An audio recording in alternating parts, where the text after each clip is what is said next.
Esta es una producción de Grupo Fórmula. Una estatua.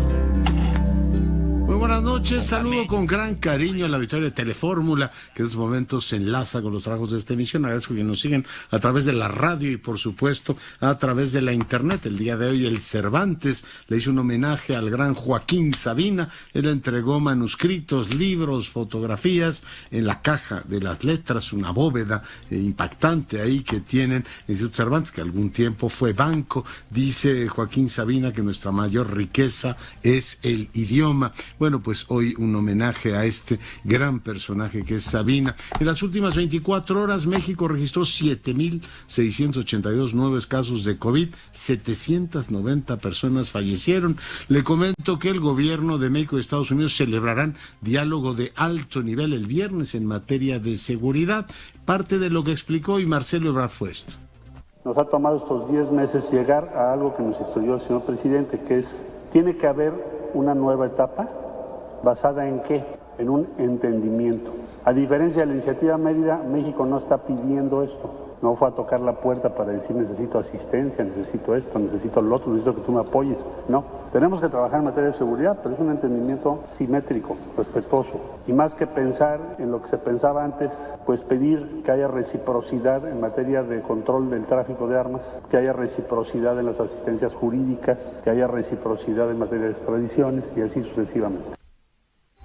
Pues eso dijo el canciller de la República. Será interesante ver cómo se desarrolla la reunión. También la Secretaría a su cargo anunció que tendremos pasaporte electrónico. Claudia Sheinbaum y los alcaldes entrantes se reunirán mañana de manera virtual. El presidente le dice al PRI, tienen que definirse. Tienen que optar por el PRI de los 30 o por el PRI de los 90. Escuche usted lo que les dijo. El PRI tiene una oportunidad para definirse. Va a seguir con el salinismo como política o va a retomar el camino del presidente Cárdenas, del presidente Adolfo López Mateos, el camino que Bueno, trazaron. pues eso dijo el presidente. ¿Qué camino les gusta? ¿Salinas o Cárdenas y López Mateos? Bueno, pues el PRI regresa al 20, que es la esencia de su debate, y están más confundidos que yo que sé. Por un lado, Claudia Ruiz Massieu dice que ellos no van a acompañar esta reforma, y el presidente del PRI dice, a nosotros no nos presiona nadie, queremos un debate. Además, el presidente de la Junta de Coordinación Política, Moreira, dice, somos el partido más importante, ahora todos nos buscan. Y Murat, el gobernador de Oaxaca, dice, hay que darle una oportunidad a la reforma eléctrica. El CCE dice que hay en riesgo 44,000 millones de dólares de inversión e incertidumbre jurídica por el frente. La Fiscalía General de la República citó a 8 de los 31 científicos, entre ellos a Pando, a Dutrinet, a Julia Tagüeña, al doctor Franco y a la doctora Zúñiga. Algunos de ellos no se presentaron, se van a presentar mañana, se pospuso a mañana por un tema sanitario. El premio Nobel de Física para un científico alemán, un japonés y un italiano. En más información, destapan abuso sexual de miles de menores en Francia a lo largo de los años. El presidente de la Conferencia Episcopal de ese país pide perdón a las víctimas, y el Papa dice ser presa de un inmenso dolor. En más información, pues después de la pausa le contaré los detalles de esto y más. Este lado de fresa de la venganza. Bueno, y seguimos con la información. Le comentaba que en Bolivia se dio un relevo en el mando militar. El presidente señaló que algunos de los mandos, usted recuerda que después de que Evo Morales, esto que ellos llaman el golpe de Estado, que Evo Morales dio efectivamente, pues después de una reforma constitucional, un referéndum que de todas maneras había dicho que no se podía reelegir, lo hizo, y después se negó a que hubiera una segunda vuelta, porque pues él dijo que había ganado en primera vuelta. Ahí empezó todo el pleito con la OEA. No me extiendo en el asunto. Los militares le dijeron, señor Morales, yo creo que es tiempo que se retire del cargo, y ahora se da el relevo precisamente en el mando militar. Y ya escuchábamos la la acritud en el debate que tuvo lugar en el Senado, y también veía esta mañana tempranito, por cierto, en la cuenta de Twitter de mi compañero Manuel López San Martín, cómo Laida Sansores en su momento interpeló al presidente Peña Nieto. En un momento más le voy a presentar un fragmento de esa intervención. Hoy decían las senadoras morenistas, no podemos volver a esta lógica de insultar al Ejecutivo, y uno se pregunta, a partir de un tuit de Lili Telles, senadora de la República, se generó toda esta situación. Yo le agradezco mucho a Lili Telles, senadora, que el día de hoy converse con nosotros. Bienvenida, Lili, ¿cómo estás? Gracias por invitarme, Leonardo, el del nombre más bonito del mundo. Gracias, buenas noches. Oye, permítame expresarte mi solidaridad, precisamente porque meterse con los hijos es algo absolutamente infame. Entiendo que has hecho una denuncia o te has acercado a la policía científica, Lili, senadora. No, todavía no. Tuve una llamada de la Policía Cibernética de la Ciudad de México, que lo que hicieron fue orientarme. Me dijeron que pongo una denuncia. Estoy evaluando lo que voy a hacer. Pero de la Secretaría de Seguridad Pública, ni una palabra, Leonardo, ni una. Increíble. Oye, pues sí, es inadmisible que esto se ocurra, es decir, que haya señalamientos, en este caso a tu hijo. Dime una cosa, ¿tú te imaginabas, a lo mejor desde que entregaste el ejemplar del Padrino no te han perdonado, Lili? Creo que tuvo mucho impacto ese gesto, además un discurso brillante que diste aquel día en tribuna, que creo que desde entonces viene, ¿no?, esta maniobra de acoso sobre tu persona. ¿Te imaginabas a partir del tuit que subiste que se iba a armar tal escándalo, senadora?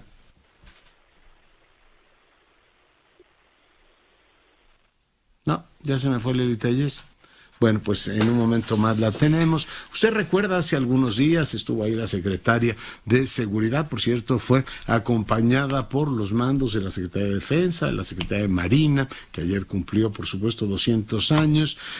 Y bueno, fue un discurso muy llamativo, le entregó en este caso un ejemplar del Padrino, y a partir de ahí pues se generó una tensión enorme contra la senadora. Ya le comentaba en días pasados el tuit que subió diciendo pues lo que ya sabe usted sobre el presidente, se había violado continuamente la Constitución, y a partir de ahí se ha generado un ambiente muy hostil. Senadora, te saludo nuevamente.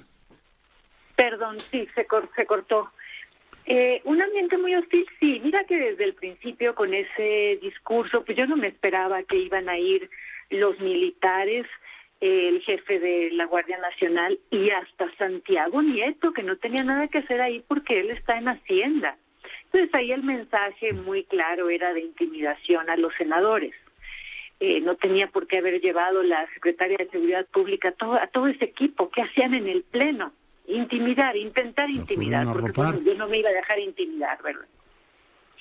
Y así ha ido subiendo de tono, pero nunca me imaginé que por el tuit que subí el sábado, en donde dije que es preciso hacerle frente al presidente en el Senado, nunca imaginé que el presidente iba a cancelar su ida al Senado, y mucho menos que lo iba a tomar como una afrenta grosera, mucho menos que iba a decir 2 veces ya en la mañanera que yo estaba orquestando un plan para que se le faltara el respeto, cosa que no es cierto. Mi tweet fue a nivel personal.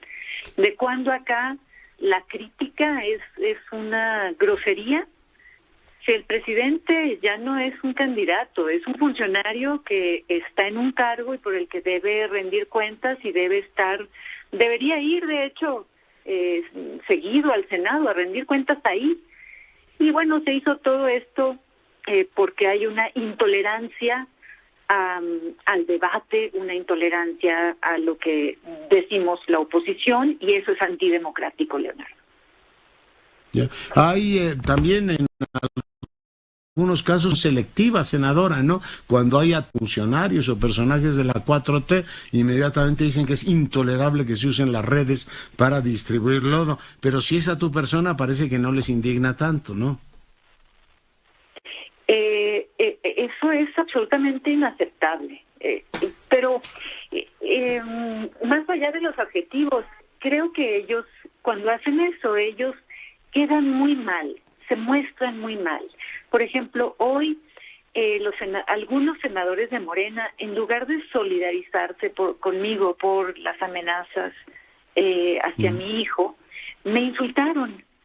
Y más allá de eso dicen que yo que yo iba a cometer un atentado contra el presidente en el Senado. Entonces es un lenguaje de una exageración y de una sinrazón a todas luces. Creo que debemos ayudar a que impere la razón. Es un fanatismo convenenciero que me sorprende mucho y que los pintan no como demócratas. ¿A qué le tiene miedo el presidente? Yo lo invito a que reflexione y que vaya al Senado. Yo lo único que iba a hacer era pedir la palabra y leerle al presidente el listado que tengo de los artículos de la Constitución que él continuamente ha violado. Por eso escribí que es un violador serial de la Constitución. Son cosas que el presidente debe escuchar. Además, y lo que le pasó en Puebla, que eso sí fue un portazo y ahí sí le reventaron el evento, el presidente mismo dijo, no pasa nada. Pues, ¿qué va a pasar? ¿Qué le va a pasar si yo hablo en el Senado? Pues se ve que mucho, porque decidió no ir, Lili. Pues no es la cultura democrática que debemos tener. No lo esperaba de un presidente que toda su vida que casi toda su vida fue oposición. No es prudente que el presidente y los senadores de Morena quieran que no exista la oposición o que exista una oposición controlada por ellos. Es un retroceso y debemos luchar para que no sea así. Ya. Oye, pues toda mi solidaridad por las expresiones de odio que ha sido objeto en, por supuesto, las redes y las intolerables amenazas a tu hijo. Estamos, senadora, en contacto. Te agradezco mucho, Leonardo, te mando un abrazo y saludos a tu auditorio. Adiós, Lili Telles, senadora de la República. Y bueno, pues hay estas cosas que dice uno, a ver, sí están muy preocupados ahora por el tema de cómo van a tratar al presidente. Hoy subía Manuel López San Martín, lo subieron a las redes, pero yo la tomé, le mando un abrazo a mi compañero. El siguiente episodio en donde la hoy gobernadora por Campeche, hoy lo que le dice, primero el tema de la militarización, hoy el presidente cuando le dicen lo de la militarización dice, es la mala, ¿cómo dice?, entraña de los conservadores que quieren aquí crear no sé qué cosas, pero vea usted el episodio, vea y escuche lo que decía Laida Sansores al entonces presidente de México. Creo que no es el momento. ¿Tiene el documento para entregarlo al Senado? Sí, tengo el documento y se lo voy a entregar. Pero va a estar en manos de ustedes. Esta, no. Resolver. No se vale esperarnos la buena aventura. No, detenga esa ley, lo pide la sociedad civil. ¿Por qué en los estertores de su mandato usted quiere militarizar al país? De ninguna manera, al contrario. Esto, usted esgrime que el pretexto... Es un tema que aquí van a debatir. Usted dice que el pretexto es combatir el narco. La razón es su cobardía y se refugia en el ejército. Por eso le pedimos detenga esa ley.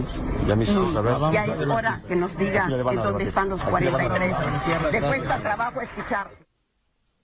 ¿Qué tal? Esa era la ley de seguridad interior, por un lado. Ahora pues han aprobado la ley de la Guardia Nacional y están a punto de aprobar la otra, ¿no? Pero en aquella época le decían al presidente, es que usted es un cobarde, ¿no? Eso le decían a Peña Nieto, que eso pues les parecía normalísimo, ¿no? Un acto de valentía extrema.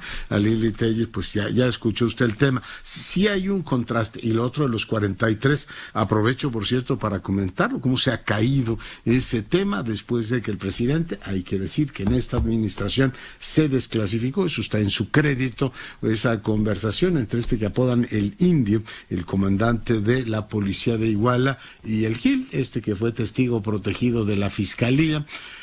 Pues resulta que dice, me entregas a los muchachos. Por tanto, pues habían años, ¿no?, dicho que la verdad histórica, que tal, pues ahora resulta que la verdad es que les entregaron a la policía de Iguala a los muchachos. Y bueno, pues parte de una tragedia que durante años han tratado efectivamente de construir con una narrativa diferente, ¿no? El gran crimen de Estado, si estaban detrás, sabrá Dios cuántas personas en un gravísimo complot, poco a poco va cayendo a una versión mucho más sencilla. Esta mañana que platicaba con Emilio Bizarrete y Samuel González decía, pues es como la navaja de Occam, ¿no? La explicación más sencilla tiende a ser la normal. Pero sí, las dos varas y las dos medidas salen, no es lo mismo ser gobierno que ser oposición, y cuando eran oposición, pues les gustaba ciertamente la crítica. Recuerda usted la forma en que trataron a Martha Sagún, a Margarita Zavala, a la primera dama anterior, que ya no me acuerdo su nombre, pero era conocida por su apodo, como una actriz. Ahora les preocupa. Yo me pronuncié entonces y me pronuncio ahora porque no hay por qué meterse, y menos hacer de la misoginia una cultura de la crítica política. No, la crítica política debe darse en los términos políticos y no meterse con ninguna señora. Y no meterse con las investiduras. Si no está uno de acuerdo con la militarización, no tiene uno por qué irle a gritonear al presidente en turno que es un cobarde. No lo creo, ¿eh? Yo creo en el diálogo, creo en la posibilidad de un debate fuerte, pero no insolente, que se abran los canales. Lo que pasa es que sí la variación es absolutamente ecuatorial, ¿no? Es decir, de una cosa a otra, de ser los críticos de la investidura presidencial, a decir, ¿quién se atreve a decirle algo, como dicen ahora, a mi presidente? Como si fuera de su propiedad. En fin, cosas veremos. Le comento que el día de hoy publicaron la lista de los mejores restaurantes del mundo. Claro, tiene ahí un componente de relaciones públicas, pero es interesante verlo. Está el Noma de Dinamarca, 2 restaurantes de Copenhague están arriba, después el famoso Asador Echevarri, el País Vasco, que tiene, entre Perú y el País Vasco, que son los más cercanos, son los que dominan los restaurantes más, en este caso, llamativos del mundo. Viene después el Central de Perú. Voy a invitar en los próximos días a mi muy admirada Ingrid Irribarren, que por cierto recibe el Pajés Yergo en materia de gastronomía. Los próximos días lo recibirá para que nos recuerde cómo ha conseguido Perú esta excelencia en su cocina. Está también el Disfrutar Español, el Maido Perú. Después está el Odet de Singapur. Y en el 9º lugar, no sé cuánto me alegro, está el Pujol de México, que es un súper restaurante. Es el que está en el nivel número 9, después vienen restaurantes de China, Japón, algunos otros de Argentina. Pero como le digo, entre españoles y peruanos ocupan los primeros lugares. Muy abajo está otro restaurante mexicano, que por cierto nunca he entendido por qué lo ubican entre los mejores del mundo. En este caso, pues, supongo que tiene algún componente. El servicio es tan malo y es tan extraordinariamente complicado que yo digo, si ese es uno de los 50 mejores del mundo, yo prefiero a uno de los 400 mejores, ¿no? Pero donde haya pues un buen servicio, un buen ambiente y quizás sea todo mucho más funcional. Veo que bajó de nivel, ¿no? Lo mandaron al 27. Es el caso del Quintonil. Bueno, pues ahí está la lista de los mejores restaurantes del mundo. Andrea Meraz, adelante. Muy buenas noches, doctor. Pues el dirigente nacional de Morena, Mario Delgado, informó que este partido impugnó ante el Tribunal Electoral del Poder Judicial de la Federación los lineamientos que emitió el Instituto Nacional Electoral para la consulta de revocación de mandato del presidente de la República, el cual que se prevé que se realice en marzo del próximo año. ¿Cuál fue el motivo? Pues dice Mario Delgado que el INE intenta sabotear la participación de la gente al establecer que solamente se podrán recabar firmas para solicitar dicho procedimiento de forma digital y excepcionalmente de manera física en 204 municipios, a pesar de que la ley establece que se pueden recolectar tanto de manera impresa como a través de herramientas tecnológicas.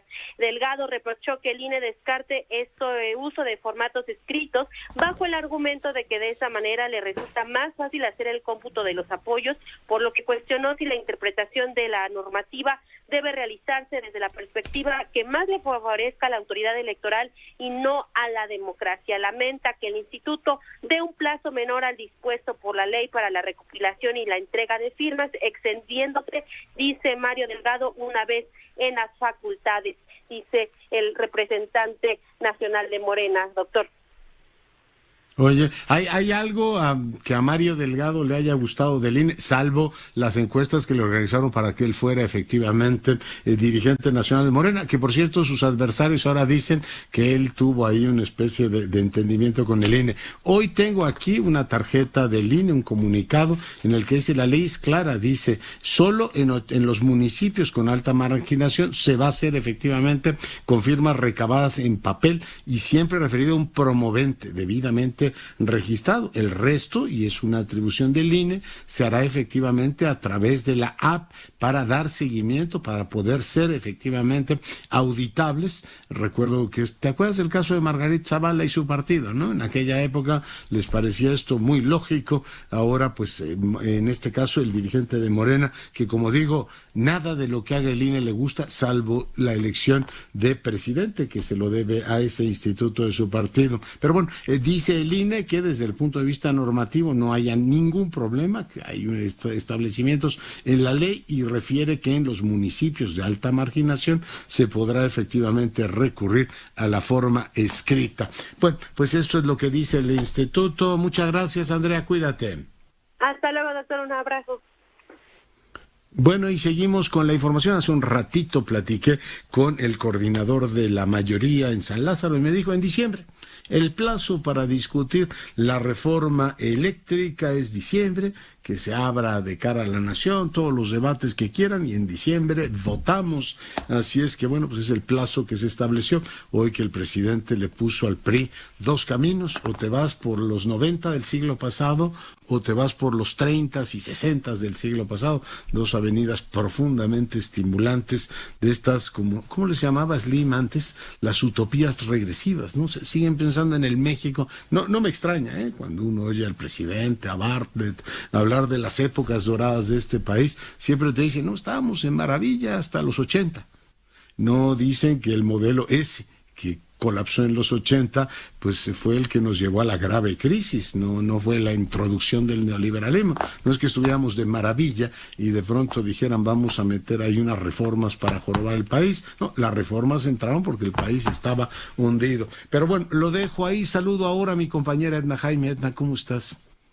Muy bien, Leonardo, contenta porque hoy logramos presentar la 8ª edición de Hallazgos. Hallazgos es una publicación de México Evalúa, donde hacemos una evaluación de nuestro sistema de justicia penal. Y quiero hacer un argumento de por qué esto es importante, Leonardo. Mira, creo que en el 2008 un poquito alucinamos y nos imaginamos que este país podía cambiarse radicalmente con un sistema de justicia nuevo. Esta es una reforma que está viva desde el 2008 y que no ha concluido, Leonardo. Y es bien compleja porque implica como pasar de la época de las cavernas, y déjame decirte que no estoy hablando metafóricamente. Teníamos cavernas donde se torturaba gente, donde se violaban derechos humanos de manera sistemática. De eso, donde se fabricaban culpables, donde se torturaba, quisimos transitar hacia un modelo. Hoy José Ramón Cosío en la presentación decía, de una racionalidad exquisita.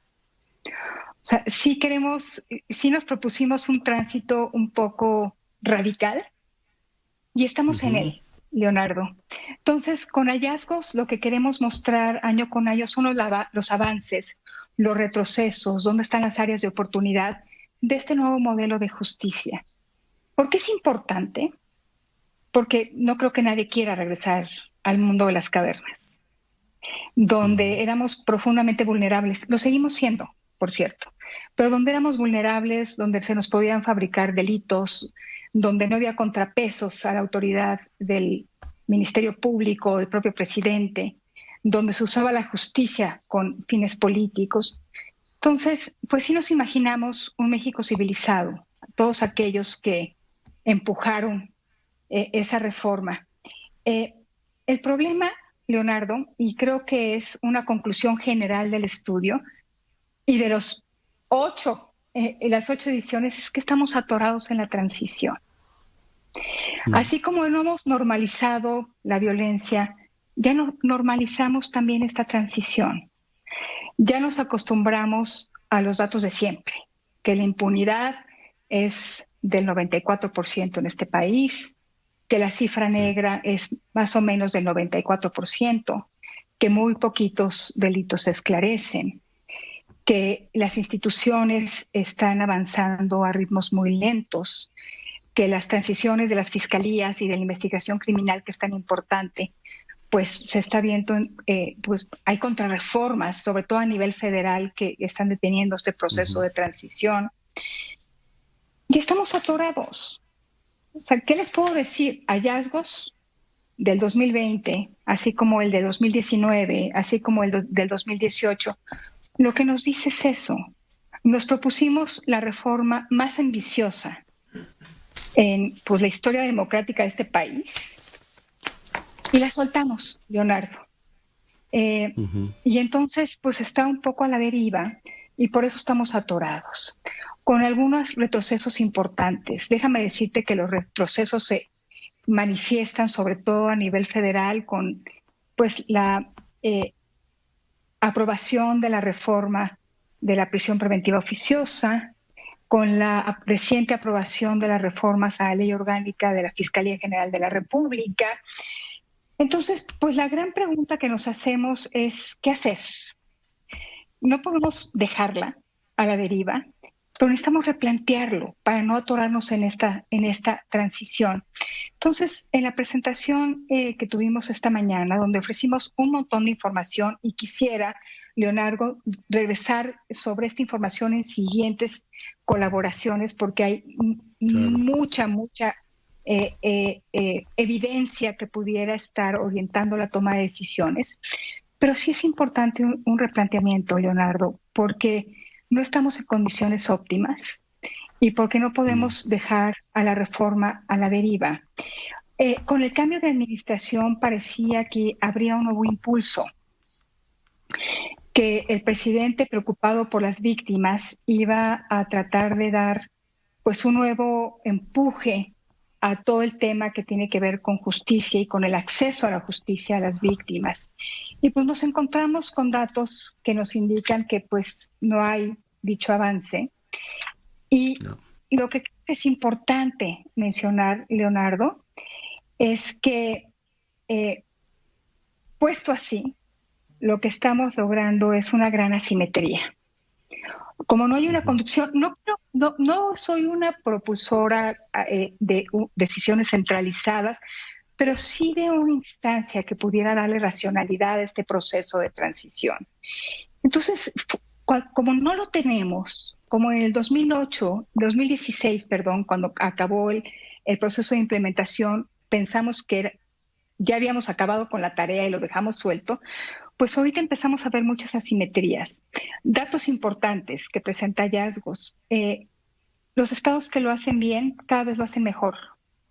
Los estados que lo hacen mal se están rezagando. Entonces, así como hay muchos Méxicos en lo económico, hay también muchos Méxicos en el acceso a la justicia. Pero no solo eso, Leonardo, vemos también asimetrías dentro de las propias instituciones del sistema de justicia.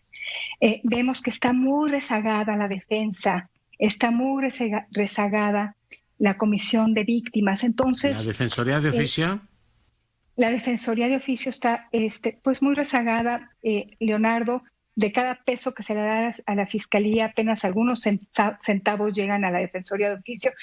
En fin, creo que la reforma penal está avanzando, como no tiene conducción, pues de una manera que está generando brechas y que se está atorando. Esta transición interminable que no es deseable, Leonardo. Sí creo que nos propusimos una reforma complejísima, porque, como te decía, había que transitar del mundo de las cavernas a un mundo con planeación, con coordinación, con información, y fue un proceso que no se planeó ni se implementó de manera adecuada y al que no se le ha dado seguimiento de manera adecuada. A mí eso, Mi querida Edna, sí, te agradezco mucho el comentario. Simplemente yo quería agregar que me sigue sorprendiendo que no haya liderazgo político para tomar esto, ¿no? Llevamos 28 reformas electorales y eso les encanta a los políticos, pero esta que es central nadie la pastorea ni le da profundidad. Pero seguiremos, como tú dices, en otras entregas abordando este tema que es central. Edna, un abrazo. Gracias, Leonardo. Te mando un abrazo. Muchas gracias. Adiós y felicidades por la entrega y por supuesto la persistencia. Pausa, volvemos. Seguimos con la información. Damos ahora la más cordial bienvenida al presidente de la ANTAD, Vicente Yáñez. Presidente, ¿cómo estás? ¿Qué tal? Buenas noches a ti, Leonardo, de tu audiencia del radio. Oye, pues cuéntanos cómo reciben ustedes o cuál es la perspectiva que tienen de esta propuesta de reforma eléctrica que ha enviado el Ejecutivo. Vicente.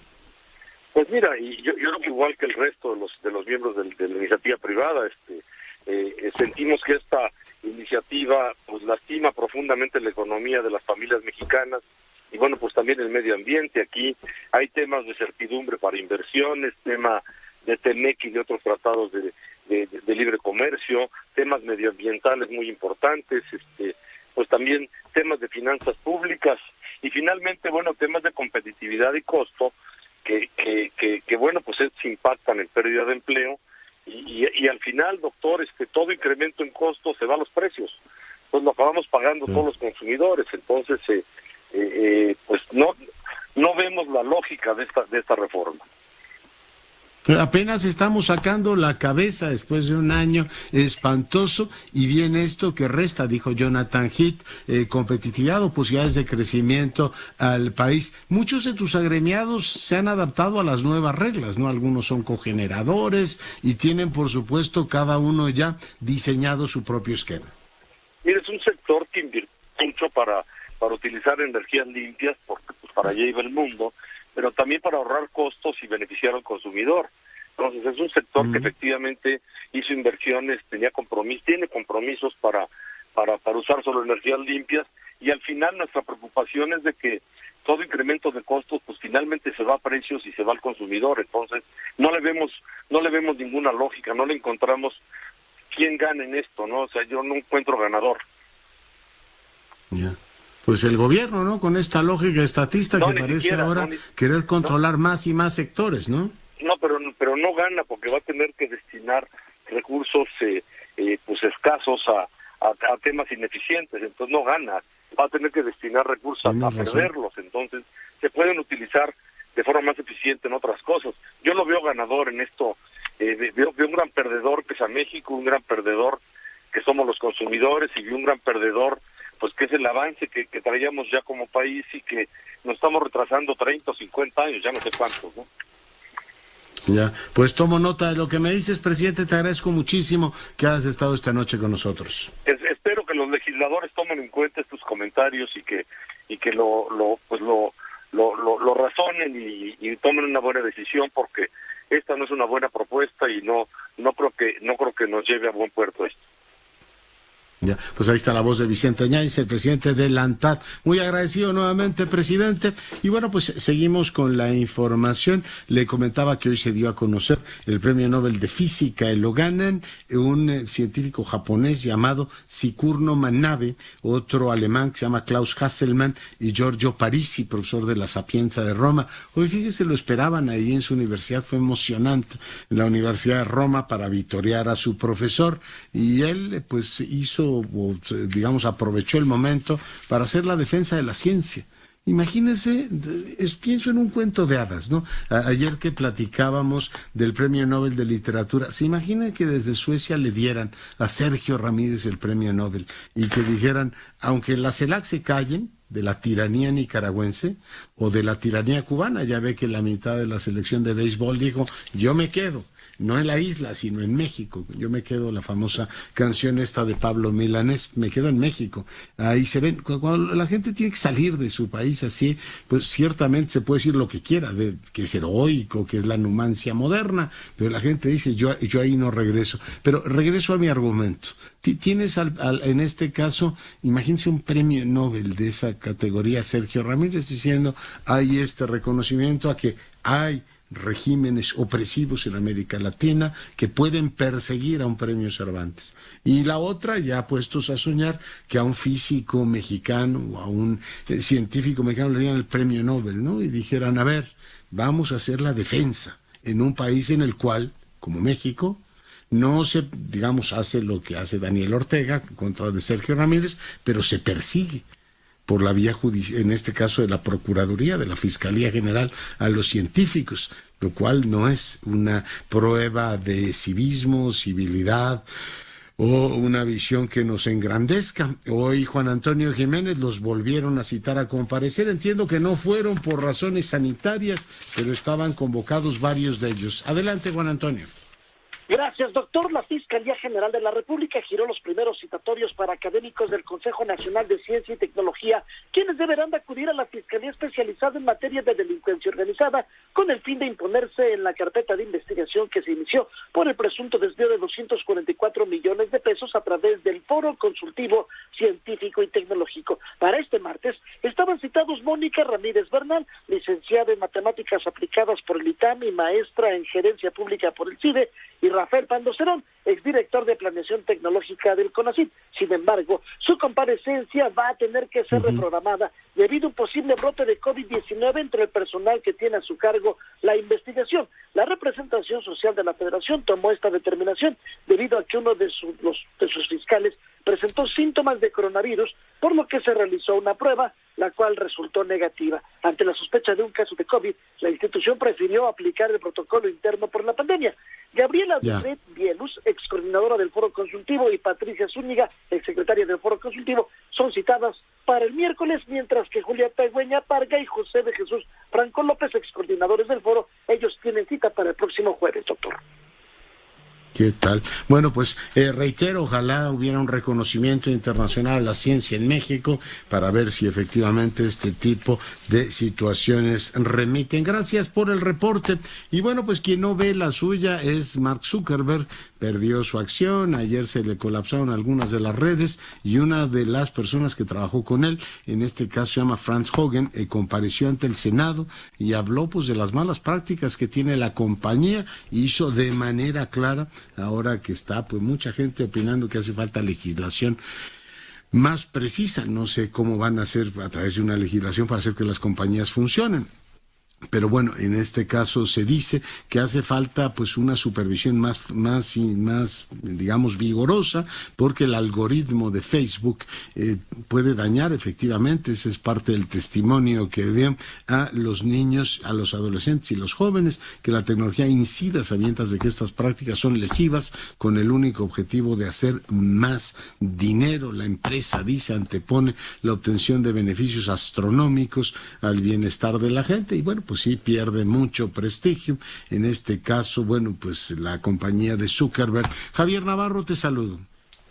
Gracias, Leonardo. Muy buenas noches. A más de 5 meses del desplome de parte del tramo elevado de la línea 12 del metro, la representación jurídica de algunas de las víctimas lamentó la actitud que calificó como complaciente de los diputados locales del partido Morena, quienes rechazaron la creación de una comisión especial para investigar y determinar quiénes son los responsables de esa tragedia. Así lo expresó en un comunicado el abogado Teófilo Benítez, quien señaló que en todo este tiempo del derrumbe solo se han expresado mentiras sobre los falsos apoyos que ha otorgado, pero el único saldo visible es que hay 26 muertos y más de 90 heridos que exigen justicia y lamenta el rechazo a la creación de esa comisión especial. Con ello señala que es evidente el desprecio del gobierno de la 4T hacia las víctimas y a 5 meses solo existe un dictamen técnico de la empresa danesa DNB cuyos resultados ofenden a las víctimas. Es Noruega, ¿no? Los únicos responsables, sí, efectivamente, esta empresa noruega, los únicos responsables, según ellos, de esta desgracia es el panteo de las vigas y la falta de pernos funcionales en una longitud significativa. Mencionó que las autoridades ponen más empeño en cuidar la estabilidad política y poco les importa la reparación integral de los damnificados y les recordó que las víctimas y sus familiares son madres, padres, hermanos e hijos que no quieren que arrojen dinero a las tumbas para cubrir esos errores y seguirán en la lucha legal para que los traten con dignidad y respeto. Leonardo, el reporte que te tengo. Entonces no hay comisión, faltaría más, dice. Bueno, pues muchas gracias por el reporte, Javier. Gracias, buenas noches. Saludos. Y esta mañana conversé con el secretario Meyer, Román Meyer, él es titular de SEDATU, y parte de la charla es esta. Le damos ahora la más cordial bienvenida al secretario Meyer. Secretario, ¿cómo estás? Muy buenos días. Leonardo, muy buenos días, muchas gracias. Hace unos días en un evento lleno de simbolismo político e histórico estuvo el presidente allá en Bicam, estuviste tú también, estuvo el ingeniero Cárdenas, pide una disculpa pública a los pueblos yaquis. Yo te ruego que le cuentes al auditorio de qué manera la Secretaría a tu cargo va a atender efectivamente a estos pueblos con la restitución de tierras. Cuéntanos. Pues sí, efectivamente, Leonardo, estuvimos la semana pasada en Bicam, pueblo, allá en los pueblos yaquis. Y el trabajo que realiza la Secretaría prácticamente se centra en dos temas particulares. El primero y el más importante en la restauración o restitución de tierras a los pueblos yaquis. Comentar que el decreto que emitió el general Cárdenas a finales de los años 40 tenía un monto considerable de área que en su ejecución en 1997 con entonces el presidente Zedillo, hay un diferencial de más de 20,000 hectáreas. Y es algo, entre muchos otros temas, que ha venido solicitando el pueblo yaqui, de que se les resarza esas tierras, que se les devuelvan esos, volúmenes importantes de hectáreas. Y es ahí donde la Secretaría se está centrando. Se está centrando en un trabajo de medición, deslinde, identificación de terrenos nacionales, que es un tema que sigue siendo un tema muy importante a nivel nacional, esos terrenos que son de todos, son de la nación, y que nos ha solicitado el presidente de la República poderlos incorporar al territorio yaqui. Es un procedimiento que ya arrancamos afortunadamente con aproximadamente 3,000 hectáreas, pero es un trabajo que no se ha concluido y esperemos que a finales del próximo año podamos haber ya saldado el tema de las tierras. Ese es, digamos, el principal trabajo. Además de tierra, secretario, va a haber también infraestructura en vivienda. Entiendo que hay una polémica sobre el tema de un acueducto. El presidente dijo que era complicado dar marcha atrás a eso. ¿Qué inversión se va a dar para que estas comunidades mejoren su condición, secretario?